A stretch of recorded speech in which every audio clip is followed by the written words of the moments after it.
ఇట్లా ట్రై చేశారంటే మీకు fans పిచ్చగా పెరిగిపోతారు, trust me.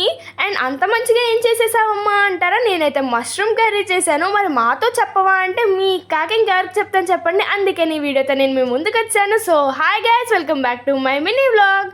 So first అయితే నేను ప్యాన్ తీసుకున్నాను, ఆయిల్ వేసుకొని కొంచెం ఉల్లిపాయ అండ్ టమాటా వేసుకొని అయితే ఫ్రై చేసుకున్నాను. సో దీన్ని అయితే నేను మిక్సీ చేసుకున్నాను. అంటే కొంచెం కాజు ప్లేస్లో నేను నువ్వులు యాడ్ చేసుకున్నాను. దాని బదులు మీరు కాజు కూడా వేసుకోవచ్చు, ఇంకా బాగుంటుంది టేస్ట్. అండ్ సేమ్ ప్యాన్లో నేను ఆయిల్ వేసుకొని అల్లం వెల్లుల్లి పేస్ట్ వేసుకొని ఫ్రై అయితే చేస్తున్నాను ముందు దాన్ని. తర్వాత మనం మిక్సీ పట్టుకున్న ఆ పేస్ట్ని దానిలో వేసేసుకోవాలి. దీని తర్వాత మనం ఉప్పు అడ్జస్ట్ చేసుకొని కొంచెం బాయిల్ అయిన తర్వాత కొంచెం అదే మనం కట్ చేసి పెట్టుకున్న మష్రూమ్ ముక్కలు కూడా వేసుకోవాలి. నా దగ్గర ఆ క్లిప్ మిస్ అయింది ఏమనుకోవద్దు.